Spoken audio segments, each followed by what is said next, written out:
today's video, we are going to be doing a big review for Conquer for Tryndamere for Season 10. We are in the PB, as you can tell by the outgo. And one thing I want to say about Conquer for Season 10 is, one, the early effectiveness is significantly higher. And I think that you can actually make more use of this Conquer against a range matchup like Gnar. Because of the change with Nimbus Cloak. So Nimbus Cloak actually now activates off of Summoner spells. So you can get the effect immediately. I think I died to the turret.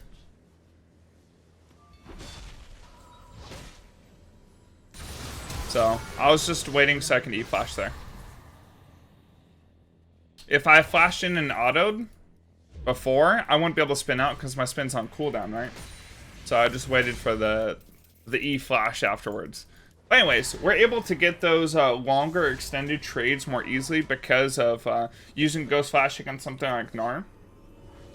We get to take advantage of the Nimbus Cloak, which, you know, obviously super strong buff to it. The fact that it works off Summoner spells, so we can use it pre-6.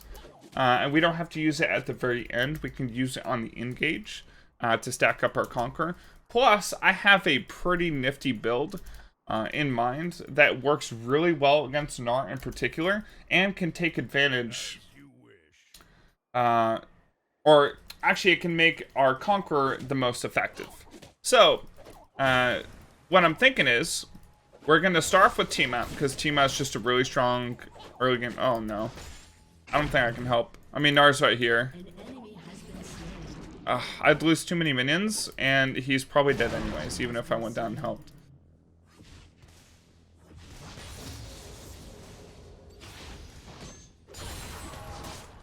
So I'm going to start off with Tiamat, and then I'm going to be building into a Blade of the Rune King. Now, keep in mind, Tiamat, when you activate Tiamat, it gives you stacks of Conquer, which now stacks up to 10. With Season 10's iteration of Conquer, so you're going to get more damage. And with Season 10's iteration of Conquer, you are getting more healing. So instead of 8% healing, you're going to be getting 15%. Man, everyone just keeps dying in River. That's kind of unlucky. I have no sums. I killed the Gnar and got solo kill, but I was just kind of dying in River. Gargus topside too, but he's kind of low. Alright, we're good. So we're going to build Tiamat, Blade the Rune King, both actives, which stack up Conquer, and then we're going to be building into a Fam Dancer. So as you notice, there's no CDR. However, the instant effect from Nimbus Cloak, along with the speed bonus from Ghost, as well as the Fam Dancer and Blade the Rune King active, are going to help us stick onto this Gnar really well. So Conquer did lose its true damage, however, so it no longer does 8% true damage at max stacks. Instead, it just gives us the 15% healing instead of 8%. But the all-in damage is still there. In fact, I believe it's more all-in damage because I think the number of, the amount of damage per stack is the same, but you can stack up to 10 times instead of 8. So slightly more AD. Which is good for our spins and whatnot, because our spin scales off bonus AD. It's actually a really good trade. I would consider diving him, but I think he'll actually transform before I finish him all the way. So I think I'm just going to go ahead and grab Tiamat. I could also grab a Bilgewater Cutlass here, but I think Tiamat's just slightly stronger. Grab a dagger, build towards our Zerker creeps. Tiamat Zerker is probably the strongest 2-item setup. To start off with. And my earbuds are getting a little bit tangled. Uh-oh. That seems like a bad spot. Vel'Koz ain't moving yet. Ooh. We're gonna have to carry this one.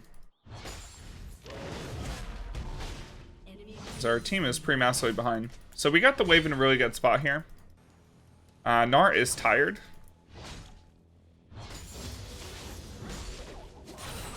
Yeah, we just run him down. He has no flash. I don't think. Yeah, he has no flash. He had flashed away from us before we E-flashed. That's right. So his flash is probably up 15 seconds before mine. Oh, that's BS. I came in the same time as the minions.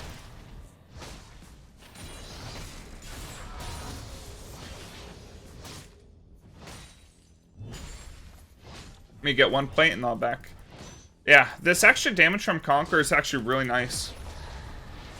And the best thing about Conquer compared to something about Lethal, compared to like Lethal Tempo, is that I don't have to prepare, or so I don't have to worry about the cooldown from Conquer because it just stacks up whenever.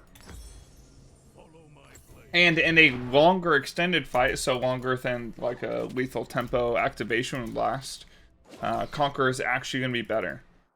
Plus, the true damage didn't really matter for Conquer for Tryndamere in season 9, just because Tryndamere would build like Rage Blade or Last Whisper, some kind of armor pendant to begin with. You guys hear my birdie? She's a yellow-sided green cheek conure. I'll show you her after the video, or if she starts making more noise.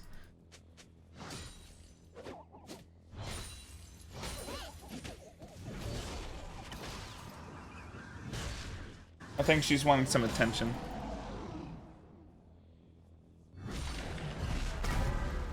So, you guys probably the biggest question is Conquer the best keystone to go?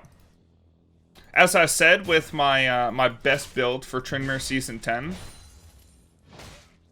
I think Conquer might have its place in unique situations. But again, there's the fact of the matter that Lethal Tempo is just straight up stronger in the very early game, and Conquer more so as a scaling setup.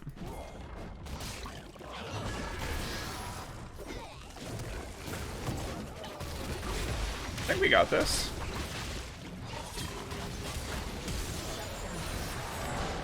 Ooh, my auto attack got off before his W. The Gnar should just ultied instead of Wing. Gnar screwed up.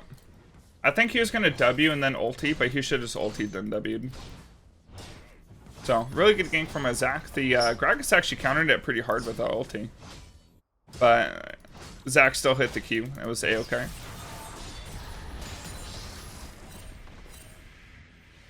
I like the burn animation from Red Buff now.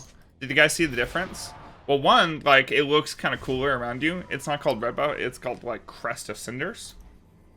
Actually, I think I was called Brambleback Buff before, right? Or something?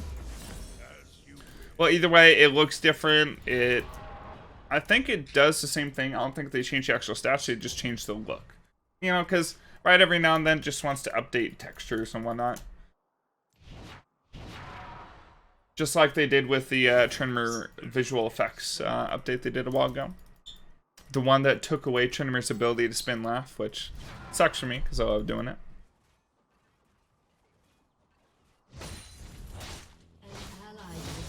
So, looks like Gnar just roamed. And Gnar's everywhere, man. Oh.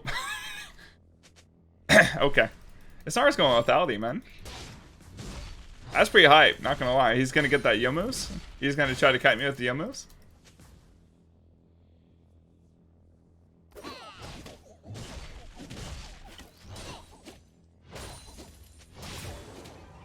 So I think in an all-in, to make the most use of Conquer Keystone, instead of me starting out with my W, I think I spin in and just use my Cutlass and activate Ghost, and then use my W after he hops away, or after the Cutlass ends. Okay, Gnar's tired now, so now's the perfect time to win him.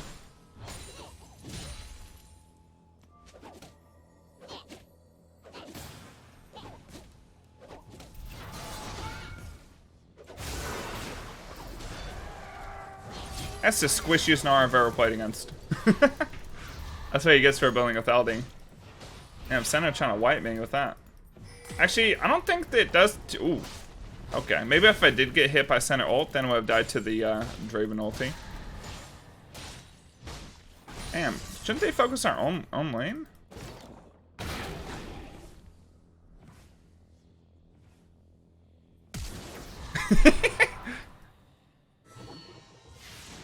I don't think he can chase me down, guys. He's too fat.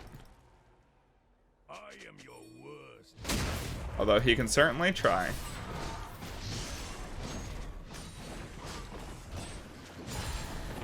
Maybe if he had Predator up, he could have chased me down. I mean, I might as well take that. So I'll grab Blade the Rune King and go back topside. I don't think Gnar can push this in and push that next wave in before I get back. I get back fairly quickly. Let me just grab Double Dagger to build in towards Fame Dancer. An enemy has been slain. So I think against Gnar in particular, lethal tempo wouldn't be good. Usually I'd run something like Fleet, right? As you wish. Against Gnar. Because, let's be honest, lethal tempo is a, like, what would happen, I'd spin in onto Gnar. My lethal tempo would proc from the spin damage, and then, or, like, I'd auto-attack him and apply the lethal tempo activation, and then Gnar would hop away. And my lethal tempo would kind of be wasted. Just because, let me see if I can get him. Let me see if I actually save my spin.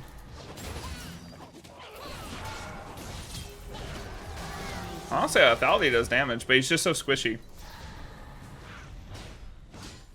Yeah, so lethal tempo in this matchup, I don't think would be good. Like, I'd probably run Fleet if it was Season 9, but like Season 10, with the way Conqueror is now, I think that would be the better offensive option versus Gnar. You can go a little bit more defensive, take Fleet, just sustain, and farm up the matchup if you'd like. If you know how to the matchup, or like you feel like you can crush the matchup, you just have enough experience, then I think Conqueror for Season 10 would be the way to go. I also want to do some testing against the Jax matchup.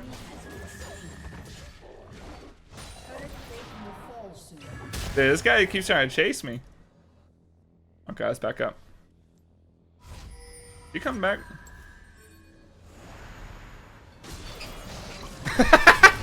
Hey man, he won me.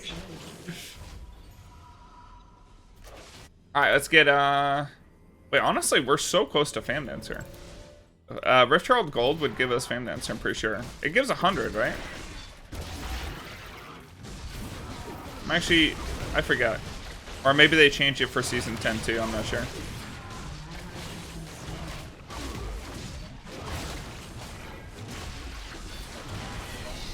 He slayed it anyways. Let me just push out top and I'll go grab PD. So PD, honestly, is an item that I haven't built much since they changed it. I believe they changed it during Season 9.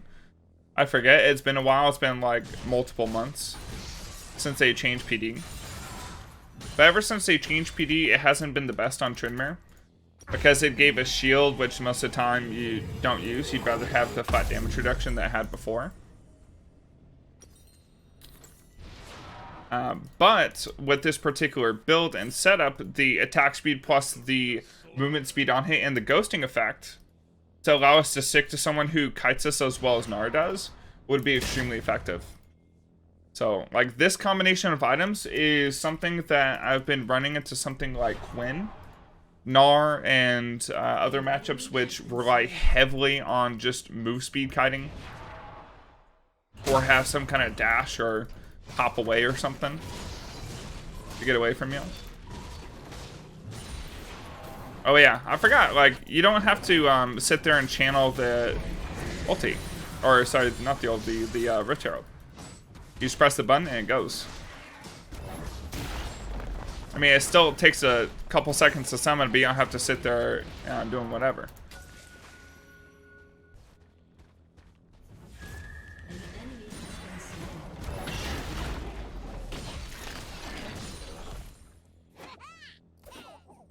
I actually looked to juke it, but I like him going right into it. Well, his E didn't hit me. His E didn't hit me, so yeah, his cooldown was this high. So we gotta wait for Gnar to get tired. So when I say Gnar gets tired, Gnar has a period, I think it's about 18 seconds. I think it actually goes down per level. But anyways, he has a period after he goes into his Mega Gnar where when he transforms back into Mini, he can't just instantly go right back into Mega Gnar. So it gives a good period of time for us to take advantage. Just take this. Doesn't Senna just die?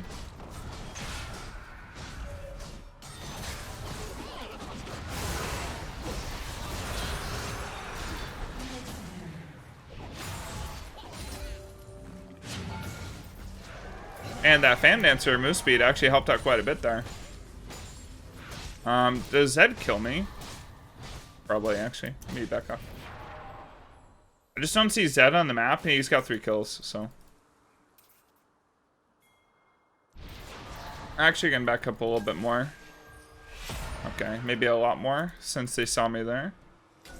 I'll put a pink there, just to see if Zed goes over the wall. If he walks up and W's over here, I'll just spin over. Try to juke him. Looks like we're good. So let's go ahead and build into our Essence Reaver. So Essence Reaver will be the second and last crit item we'll get. We do not build Infinity Edge with this build. Again, this build is to stick onto our opponents, make use of our Conqueror as much as possible, and just try to essentially extend every single trade to its maximum extent. Ooh, I like this move speed from the Cloud. So, if you guys don't know, in Season 10, the 3rd dragon that spawns will determine what the map layout will be. So, since third dragon's gonna be Cloud, the map got all windy and shit. Oh, he was going for... Wait, actually, you know what? If Narn didn't get so far behind, maybe Sanguine Blade actually would have been legit. You know, that's an item that I need to add to this this build. I mean, if I'm not building Sanguine Blade, am I really playing Season 10? Wait. Get 3 kills, but he was level 8? What?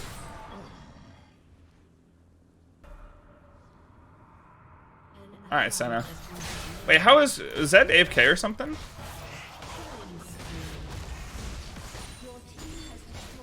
I think I just kill her.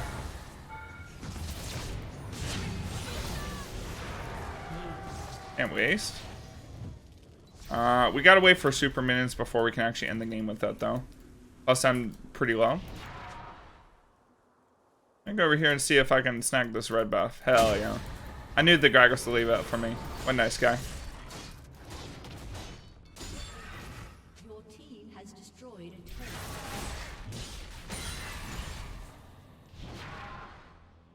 Okay. Let's go ahead and grab Essence Reaver, and then let's build towards Sanguine Blade. So let's get the lethality item first. Just because that makes the most sense since we're so far ahead. And then we'll build the Vamp Scepter next. So honestly, I'm trying to decide if we would, like, in this kind of game where it's a bunch of like 1v1 situations, like no one's team fighting at all, it's just pure split. I think in this kind of situation, I would actually sell my team up. And maybe buy something else. Maybe like utility on like QSS or something for maybe Senna's W or something. But if you were team fighting a lot, you wouldn't do that.